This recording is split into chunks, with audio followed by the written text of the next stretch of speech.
Tim Engstrom had always considered himself healthy.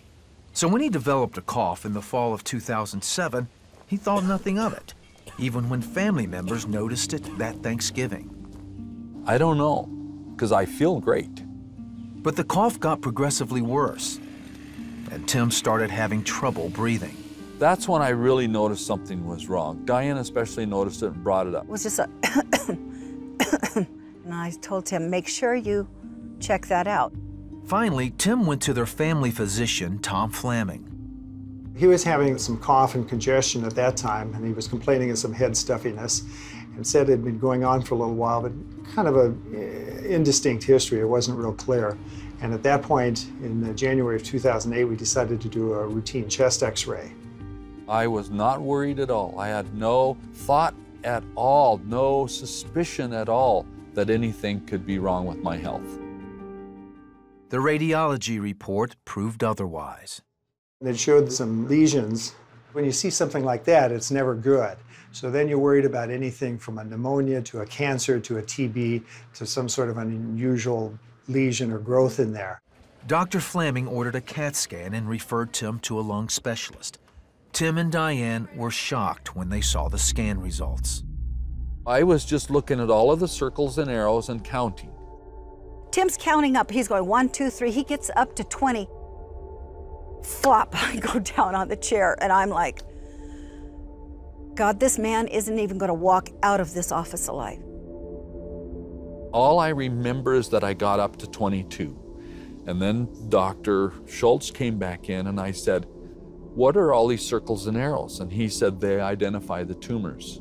And I said, well, this is my heart, the big one down in the bottom left.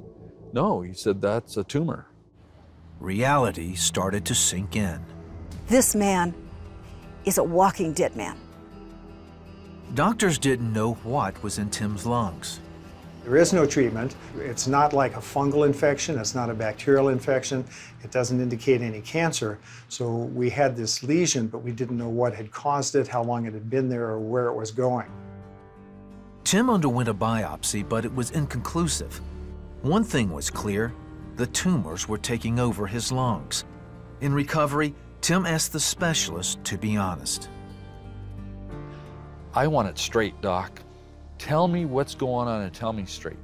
He said, from what I've seen, 6 months will be a long time for you to live. Those were exact words. I knew I was going to be a widow.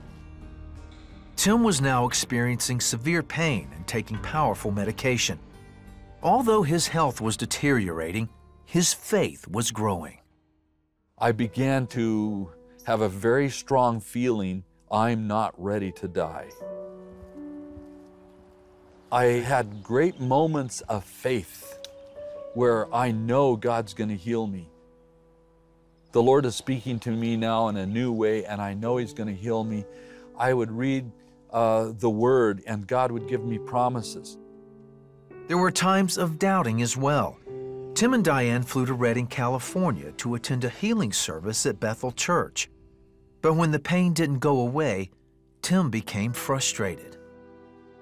I just said, Lord, what is going on? Why did we come all the way here and you're not going to heal me? You know, what do you have in mind? And I heard the Lord's voice. I heard the Lord say, just rest. And I thought about that for a minute, and I realized I'm not here to rest.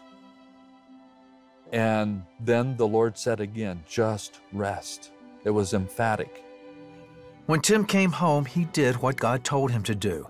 Friends and family prayed constantly.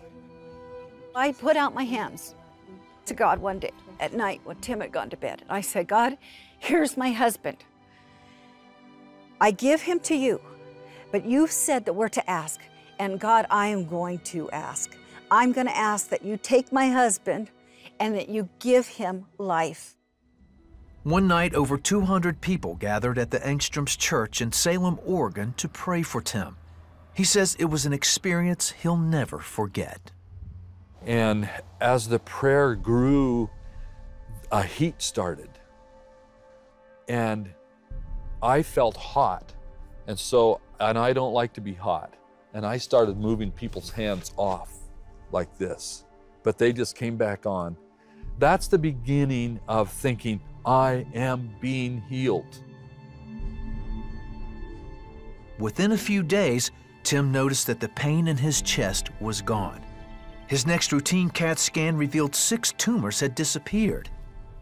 6 months later, he had another CAT scan.